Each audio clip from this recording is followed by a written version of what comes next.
Welcome back to The Price of Business. I'm your host, Kevin Price, talking to you about you and your business. Talking a lot recently about businesses that are right on the edge of going national. They're regional, sometimes local brands, but they're all over the country, trying to take the company to the next level. I've got Sam Coyl, and he's with the company. I think we pronounce it Nitripid. Is that correct? Welcome to the program, Sam.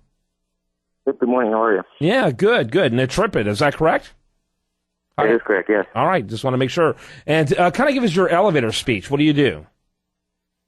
We're a technology firm based out of Harrisburg, focusing primarily on IT infrastructure, hosted cloud-based services. Okay.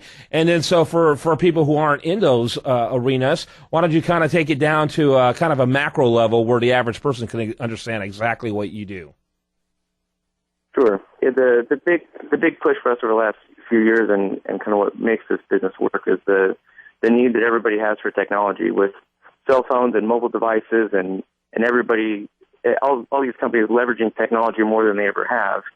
It's kind of overwhelming. As you said, most people aren't really up to speed on what all the technical jargon and lingo is. So we've been able to provide services that allow them to lease the technology that they need and use and pay for what they use rather than having to invest in large capital expenses and hire more employees than maybe they necessarily need in order to run that technology for their company.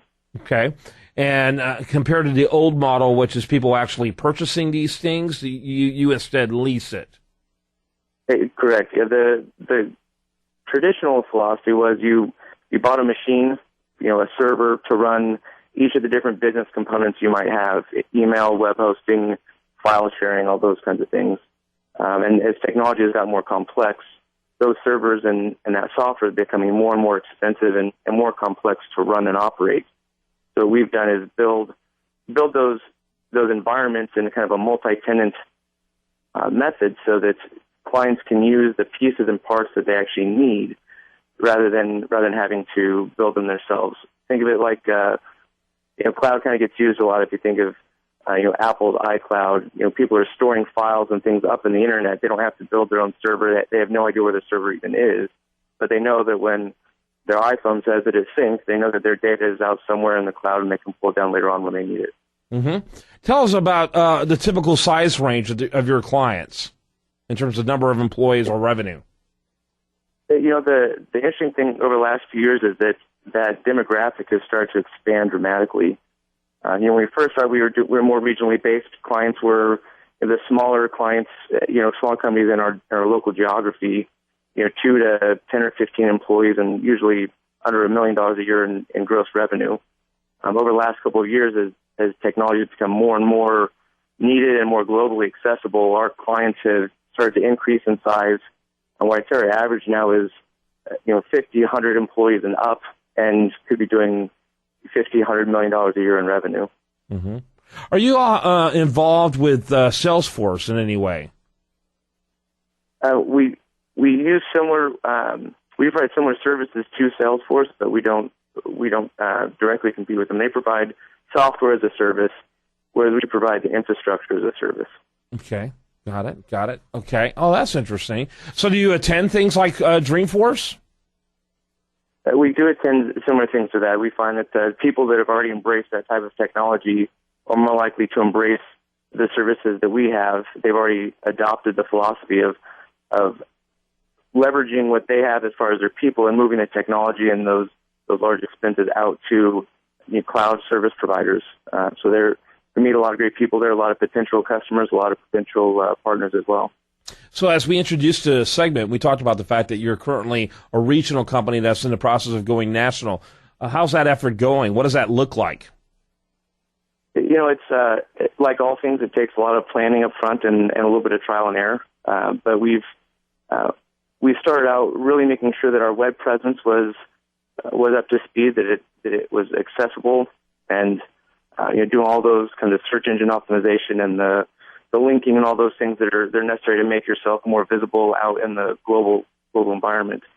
But also doing a lot of research on who our national and global competitors are. I mean, we do compete with the Rackspaces and the Amazons and some of those larger companies. So making sure that the services that we offer are relevant and that the pricing is competitive, but still allows us to have a reasonable profit margin to sustain our continued growth.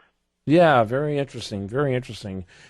Learning about this company here that you should be hearing more and more about, Netrepid.com, Netrepid.com. And so how old is the company?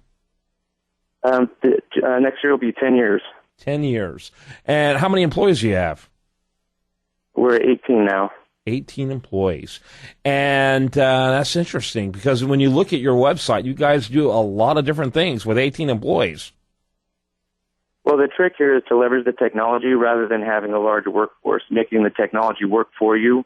And I mean, we use the same philosophy that we sell to our clients, that it doesn't make sense to invest in unnecessary overhead, make the technology work for you. It's up 24 hours.